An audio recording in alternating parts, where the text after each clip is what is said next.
Ya estamos con las franjas electorales porque estamos pues a 13 días, ¿no?, de las elecciones. Vamos a conversar más adelante sobre este tema, pero ahora le damos la bienvenida a Eduardo Vega, ex defensor del pueblo, ahora muy activo en la Universidad Antonio Ruiz de Montoya. Ha traído un libro que vamos a comentar en minutos, el Instituto de Ética y Desarrollo, Así ¿verdad? Y por supuesto, ahora último, miembro de la Comisión de Reforma de Justicia encabezada por Alan Wagner, a propósito pues de toda esta situación que estamos viviendo. Y como recordábamos, usted, Eduardo, buenas noches, gracias por venir, encabezó la Comisión de Integridad Presidencial, ¿no? Presidencial O de sea, Integridad. cuando estalló el caso de este señor asesor médico, ¿no?, Carlos Moreno. así es. Y en realidad ustedes ahí en ese momento trazaron un mapa que comparte evidentemente muchos elementos con lo que estamos viendo ahora. La Comisión Wagner fue casi al vuelo, ¿no? Sí, Pero tenía pues ya un factor de inspiración ahí en esta Comisión de Integridad Presidencial, y lo que nos ha sorprendido mucho es que en esta discusión sobre el retorno a la bicameralidad, que parece pues que está avanzando, de otro lado se ha retirado el tema de la declaración de intereses, ¿verdad?, de los nuevos congresistas, cuando esa era la primera recomendación que ustedes plantearon en la Comisión de Integridad Presidencial. Ellos dicen que ya no es necesario, que es redundante. ¿Es así? No, de ninguna manera. Gracias, Enrique. Yo creo que hoy más que nunca es necesario tener una norma que obligue a los congresistas y a los altos funcionarios del país a brindar su declaración jurada de intereses, que es distinto, hay que señalarlo también, a la declaración de bienes y renta. Esa existe desde hace mucho tiempo, todos los funcionarios brindan su declaración jurada de bienes y rentas, pero queremos agregarle, la idea es agregarle una declaración de intereses. ¿Qué significa esto, Enrique? Significa que todos los altos funcionarios declaren qué actividades previas han desarrollado a la función, en este caso congresal, por ejemplo, ¿no? ¿En qué empresas han participado como directores, como accionistas? ¿En qué directorios han estado presentes? ¿En qué universidades también participan? ¿Cuál es la idea? La idea es conocer ese pasado empresarial, comercial, para poder saber si cuando legislan, cuando dictan normas, están actuando a favor de los intereses de sus representados, de sus empresas, o lo están haciendo por eso que la Constitución y la legislación dice, por el bien común. Creo que ahí hay un asunto central. Y es más, Enrique, ya el Ejecutivo ha dictado un decreto supremo, pero que obliga al Poder Ejecutivo, cosa que está bien. Uno. Dos, hay 31 congresistas del actual Parlamento que voluntariamente han presentado sus declaraciones juradas de intereses. Faltan 100, faltan Faltan 99. 100, exactamente. Y entonces yo digo, ¿cuál es la razón para no hacerlo? ¿Qué temor hay? ¿No? ¿Esto estaba consignado en el proyecto de ley del Ejecutivo? Estaba. Estaba Estaba consignado. en el O sea, se había adaptado precisamente de la Comisión de Reforma de Integridad. Así es, se había adaptado de ahí porque efectivamente, como tú lo has dicho, era la primera recomendación y creíamos que era recoger el principio básico que debe orientar a todo Estado democrático, la máxima transparencia en la actuación pública. Y por eso que lo consignamos. Ahora, tampoco es un invento, Enrique. Ya las normas internacionales, nosotros lo recogemos de la OEA, tenía una declaración modelo, una declaración jurada modelo de intereses que se ha recogido en otros países. Entonces yo creo que daríamos una buena señal a la ciudadanía de decir, vamos a obligarnos, vamos a dictar una ley que obligue a todos los congresistas a elaborar esta... Estamos a tiempo, ¿no?, todavía de integrarlo hasta que esto llegue pues al Pleno. Sí, yo creo que sí. Bueno, hoy día se retomó el debate de la bicameralidad para ver los temas de cómo armar la representación de lo que sería la Cámara de Senadores, la Cámara de Diputados, y por eso es la invocación que hacemos desde Transparencia. Alan Wagner lo ha estado haciendo estos días, y a mí como miembro de la comisión o como expresidente de la Comisión Presidencial de Integridad nos tocaba también señalar esta preocupación, creo, en el mejor ánimo, Enrique, ¿no? De colaborar con el Congreso y de decirle, ¿saben qué? Creemos que esa sería una señal muy importante a la ciudadanía de que necesitamos mayor transparencia y de que la ciudadanía recupere esa confianza que se ha perdido. Estamos hablando de un Congreso que GFK revela ayer tiene 6% de aprobación ciudadana. O sea, si es que el Parlamento insiste en este tipo de medidas que ya hemos visto en realidad hay cosas que se han ido volteando por el debate público. Ojalá esta sea una de ellas. Pero antes vimos pues cómo querían que finalmente el Congreso termine de elegir al jefe de la OMPE, pues, lo cual no tenía ningún sentido. Pues cómo va la clase política, cómo va a elegir a quien va a organizar las elecciones. Y eso se cayó. De repente esto también se cae y prima ¿no? la cordura. Yo apostaría a eso, creo que hay que animar al Congreso a que se hagan reformas que realmente tengan un impacto, ¿no? Como tú bien dices, también se retrocedió en el tema de impedir que haya una revisión, por ejemplo, de los nombramientos que había hecho el CNM. Yo creo que esas son rectificaciones sanas, que hay que saludarlas, hay que señalarlas, y ahora la invocación es muy concreta, retomar el debate para que se pueda dictar una norma que obligue, en el marco de la discusión sobre la bicameralidad, a emitir esta declaración jurada de interés. Conforme con la reforma del CNM, que sí fue algo que vieron directamente ustedes como parte de la Comisión Wagner. Mira, en general hay algunas diferencias, pero también la opinión que hemos tomado es que lo sustantivo, lo importante está recogido ahí, y como se ha señalado, no se desnaturaliza el procedimiento, el proceso que habíamos señalado.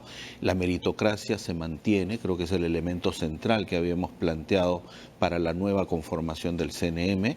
Nos hubiese gustado, Enrique, hay que decirlo, que se recogiera este tema del equilibrio de géneros. Esa es una agenda que claramente el fujimorismo no es quiere un temor abordar. infundado, realmente. Yo lo veo como un temor infundado porque aquí lo que se trataba es de que ambos, varones y mujeres, pudiesen tener una representación equilibrada, porque en la elección de los jueces tiene una incidencia muy clara, Enrique, luego en un tema central que aborda la justicia, que es la violencia contra la mujer.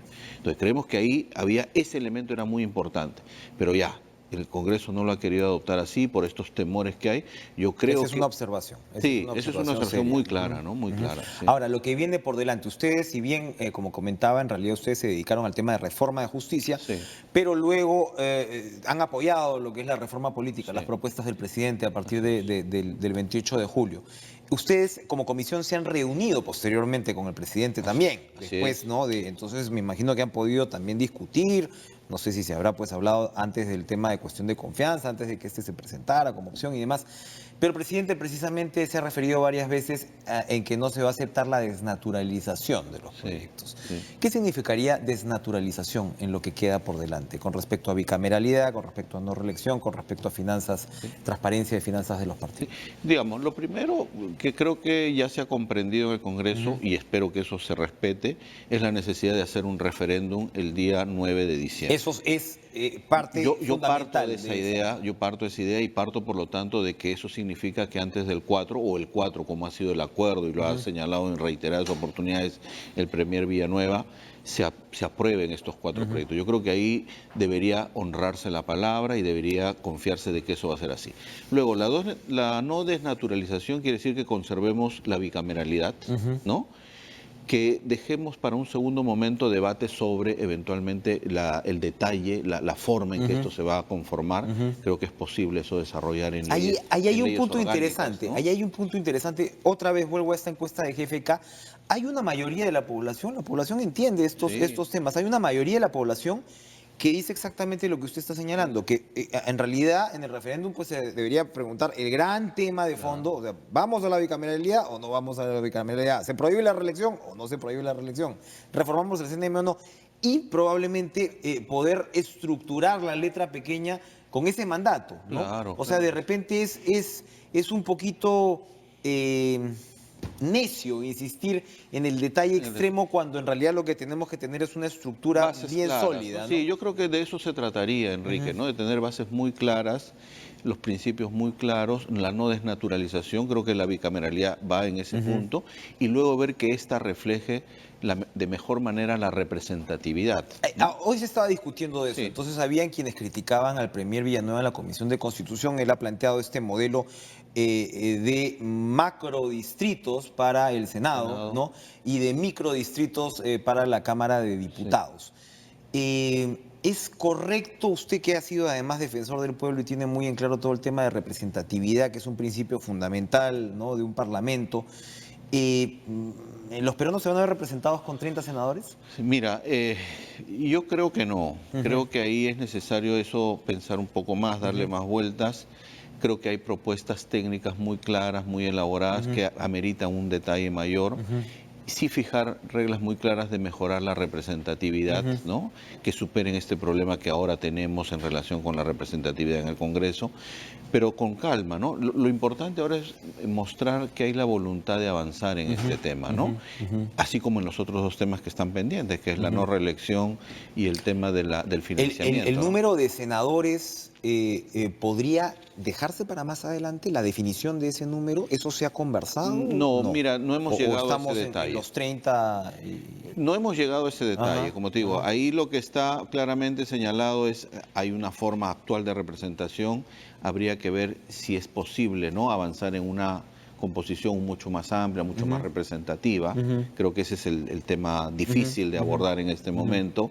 Y también el tema de los costos, cómo un Congreso se puede manejar de manera más eficiente y de mejor representación sin alterar de manera significativa sus gastos y sus costos, ¿no? Entonces yo creo hay que ponerle pausa a ese tema sin desconocer los plazos que se tiene, pero quizás la letra pequeña hay que trabajarla en un segundo ¿Verdad? momento, No, porque ¿no? son en realidad dos cosas, que quede bien ajustadito por el lado técnico, pero hay que ponerle un ojo a la política, definitivamente, Sí, ¿no? La sí. gente está también, está queriendo tener una respuesta Y tomar decisiones sobre este tema y hacerlo con responsabilidad. Lo Así que es. tú señalabas de las encuestas lo que demuestra es que la gente quiere entrar a este proceso de referéndum con mucha responsabilidad también, ¿no? Nos quedan segundos. El círculo de la corrupción en los gobiernos regionales. Qué pertinente este libro que nos le trae pues a la ciudadanía, como les decía, editado por la Universidad Antonio Ruiz de Montoya, la Fundación Konrad Adenauer. Estos son los casos de Cusco, Ayacucho, Moquegua, Piura y Madre de Dios. A ver si me ayudan para mostrar brevemente la carátula. Por acá vamos a mostrar brevemente la carátula. Cuéntenos, Eduardo, esto son estudios de caso. Estudios de caso de 5 regiones, que tú las has mencionado, y partimos de una pregunta básica. ¿Ha cambiado algo para este proceso electoral y de cara a los próximos gobiernos regionales que se instalarán a partir de enero del 2019 hasta el 2022? Y la respuesta, lamentablemente, es muy poco ha cambiado, Enrique. Sigue habiendo un gran problema de financiamiento de las campañas electorales, lo estamos viendo, con el riesgo mayor de Ayacucho, de Madre de Dios, que está financiándose por actividades ilegales, como la minería, como el narcotráfico. Los problemas luego en el funcionamiento, en la gestión misma del gobierno regional, que se ve de alguna manera hipotecada con quienes financian estas campañas electorales.